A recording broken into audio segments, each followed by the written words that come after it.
ಈ ವಿಡಿಯೋದಲ್ಲಿ ನಾವು ಶ್ರೀಚಕ್ರದ ಸ್ವರೂಪನ ಮತ್ತು ಅದರ ಆಳವಾದ ರಹಸ್ಯನ ಅರ್ಥ ಮಾಡ್ಕೊಳ್ಳಿಕ್ಕೆ ಪ್ರಯತ್ನ ಮಾಡೋಣ.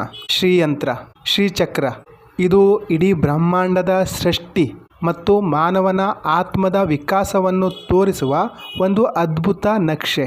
ಶ್ರೀಚಕ್ರದಲ್ಲಿರುವ 9 ಆವರಣಗಳು, ಲೇಯರ್ ಏನಿದೆ ಅದು ಮಾನವನ ಶರೀರದ ಚಕ್ರ ಮತ್ತು ಆಧ್ಯಾತ್ಮಿಕ ಸಾಧನೆಯ ಒಂದೊಂದು ಹಂತನ ಪ್ರತಿನಿಧಿಸುತ್ತದೆ. ತ್ರಿಪುರ ಸುಂದರಿ, ಇವಳು ಸೌಂದರ್ಯದ ದೇವಿ. ಇವಳು ನಮ್ಮ 3 ಪುರದ ಒಳಗೆ ಜಾಗೃತ, ಅರ್ಧ ಜಾಗೃತ ಮತ್ತು ಸುಷುಪ್ತಿ, ಈ ತ್ರಿಪುರದ ಒಳಗೆ ಪೂರ್ಣ ಸುಂದರತೆಯಿಂದ ತನ್ನ ಎಲ್ಲ ಕಲೆಯಿಂದ ನಮ್ಮೊಳಗೆ ಕುಳಿತಿದ್ದಾಳೆ. ಸಾಧನೆಯ ಬಗ್ಗೆ ನೋಡೋದಾದರೆ ಸಾಧನೆ ತುಂಬ ಪ್ರಕಾರದಲ್ಲಿ ಆಗ್ತದೆ. ಮಂತ್ರದ ಉಪಾಸನೆ, ತಂತ್ರ, ಜ್ಞಾನ, ಬೋಧ, ಯೋಗಿಕ್ ಕ್ರಿಯೆ, ಸಮಾಧಿ, ಧ್ಯಾನ ಮಾರ್ಗ, ಇವೆಲ್ಲ ಅವಸ್ಥೆಯಿಂದ ಶ್ರೀವಿದ್ಯೆಯ ಸಾಧನೆ ಆಗ್ತದೆ.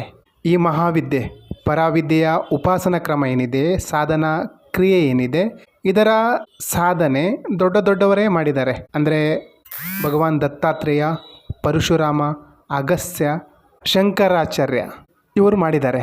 ಶಂಕರಾಚಾರ್ಯರು ಇದನ್ನು ಬೃಹತ್ ಮಾಡಿದ್ದಾರೆ. ಇದರ ಮೂಲ ಪುರಾಣ ಬ್ರಹ್ಮಾಂಡ ಪುರಾಣ, ಅದರಲ್ಲಿ ಉತ್ತರಾಖಂಡದಲ್ಲಿ ಬರ್ತದೆ. ಅದರಲ್ಲಿ ಹಯಗ್ರೀವ ಮತ್ತು ಅಗಸ್ತ್ಯರ ಸಂವಾದ ಇದೆ.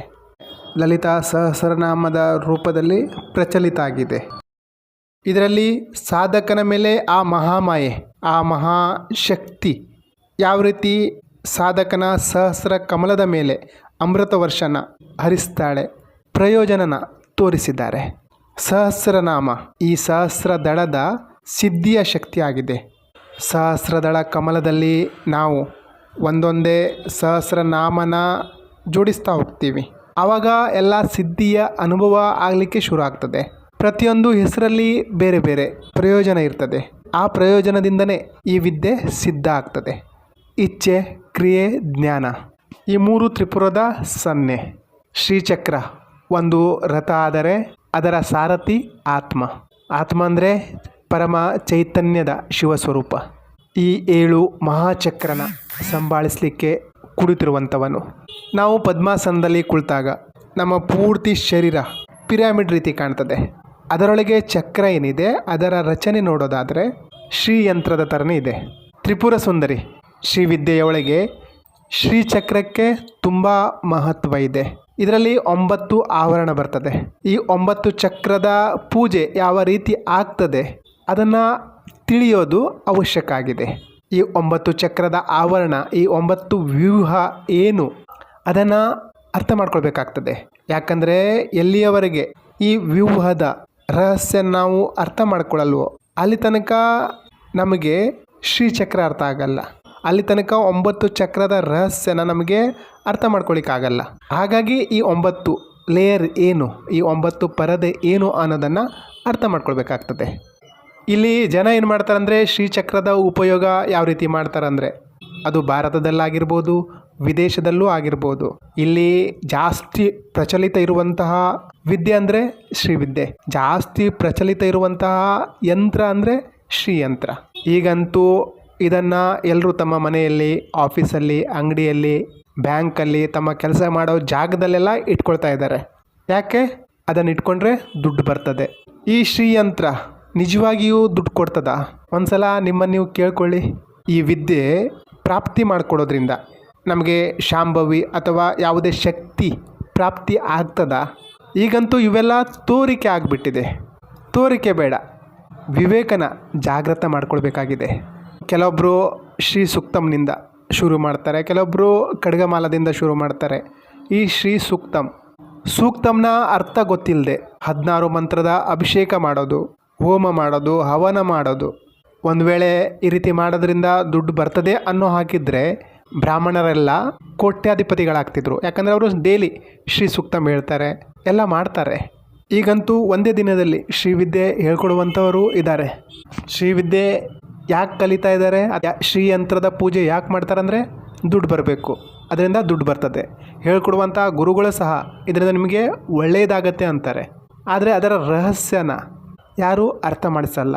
ನೀವು ಬೇಕಾದರೆ ಶ್ರೀಯಂತ್ರದ ಪೂಜೆ ಮಾಡುವವರನ್ನು ಅಥವಾ ಶ್ರೀವಿದ್ಯೆಯ ದೀಕ್ಷೆ ತಗೊಂಡು ಸಾಧನೆ ಮಾಡ್ತಾ ಇರೋರನ್ನು ಕೇಳಿ ನೋಡಿ. ಏನು ಈ ಯಂತ್ರ, ಶ್ರೀಚಕ್ರ ಅಂದರೆ ಏನು, ಅದರ ರಹಸ್ಯ ಏನು ಈ 9 ಲೇಯರು, ಬಿಂದು ಅಂದರೆ ಏನು ಕೇಳಿ ನೋಡಿ. ಇದನ್ನು ಇಟ್ಕೊಂಡು ಪೂಜೆ ಮಾಡೋದ್ರಿಂದ ನಮ್ಗೆ ಒಳ್ಳೆಯದಾಗತ್ತೆ ಅನ್ನೋದಷ್ಟೇ ಗೊತ್ತಿದೆಯೇ ಹೊರತು, ಇದರಿಂದ ದುಡ್ಡು ಬರ್ತದೆ, ಧನಲಾಭ ಆಗ್ತದೆ ಅನ್ನೋದು ಗೊತ್ತಿದೆಯೇ ಹೊರತು ಅದರ ರಹಸ್ಯ ತುಂಬ ಜನರಿಗೆ ಗೊತ್ತಿಲ್ಲ. ನೋಡ್ಲಿಕ್ಕೆ ಹೋದರೆ ಶ್ರೀವಿದ್ಯೆಯನ್ನು, ಅದು ಅಗಸ್ತ್ಯ ಆಗಿರ್ಬೋದು, ದತ್ತ ಆಗಿರ್ಬೋದು, ಕಾರ್ತಿಕೇಯ ಆಗಿರ್ಬೋದು, ಲೋಪಮುದ್ರ ಆಗಿರ್ಬೋದು, ಸ್ವಯಂ ವಿಷ್ಣುನೇ ಆಗಿರ್ಬೋದು, ಅವರು ಮೊದಲು ಈ ವಿದ್ಯೆಯ ಯೋಗನ ಅರ್ತಿದ್ದಾರೆ. ಆವಾಗ ಎಲ್ಲ ದೇವಿ ದೇವತೆ ತಮ್ಮ ಸಂಕಲ್ಪದ ಅನುಸಾರ ಶಿವಶಕ್ತಿ, ಲಕ್ಷ್ಮೀ ವಿಷ್ಣು, ಬ್ರಹ್ಮ ಸರಸ್ವತಿ ಎಲ್ಲ ಕನೆಕ್ಟ್ ಆಗಿದ್ದಾರೆ. ಇಲ್ಲಿ ಶ್ರೀಚಕ್ರದ ರಚನೆ ಅದು ಬ್ರಹ್ಮಾಂಡದಲ್ಲಿ ಅಡಗಿರುವ ರಹಸ್ಯನ ಬಿಡಿಸ್ತದೆ. ಇದರಿಂದ ಮಾನವ ತನ್ನನ್ನು ಈಶ್ವರನನ್ನಾಗಿ ಮಾಡಿಕೊಳ್ಬೋದು, ನರದಿಂದ ನಾರಾಯಣ ಆಗಬಹುದು, ಜೀವದಿಂದ ಶಿವ ಆಗಬಹುದು. ಇದು ಯೋಗಿನಿ ದೇವಮಂಡಲದ ಸಂಕಲ್ಪದಿಂದ ಆಕಾರ ಪಡಿತದೆ. ಇಲ್ಲಿ ನಾದ ಅಚೇತ ಆ ಬಿಂದುವನ್ನು ಸ್ಪರ್ಶ ಮಾಡ್ತದೆ, ಆ ಚೇತನದ ಸ್ಫುರಿತ ಆಗ್ತದೆ.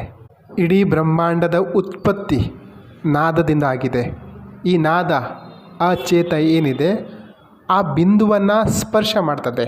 ಆ ಬಿಂದುವನ್ನು ಸ್ಪರ್ಶ ಮಾಡಿದಾಗ ಚೇತನದ ಸ್ಫುರಣೆ ಆಗ್ತದೆ. ಮೊದಲು ಏನು ಉತ್ಪತ್ತಿ ಆಯಿತು? ನಾದ. ನಾದದ ಉತ್ಪತ್ತಿ ನಂತರ ಬಿಂದು ಆಯಿತು. ಬಿಂದುವಿನಿಂದ ನಾದ ಸ್ಫುರಿತ ಆದಾಗ ಅದು ಶ್ರೀಯಂತ್ರದ ಆಕಾರ ಪಡಿತದೆ.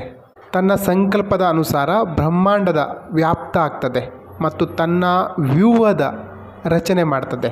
ಶ್ರೀಯಂತ್ರದ ರಚನೆ ಆಗಿರ್ಬೋದು ಅಥವಾ ನಮ್ಮ ಶರೀರದ ರಚನೆ ಆಗಿರ್ಬೋದು, ಅದು 9 ವ್ಯೂಹದಿಂದ ರಚನೆ ಆಗಿದೆ.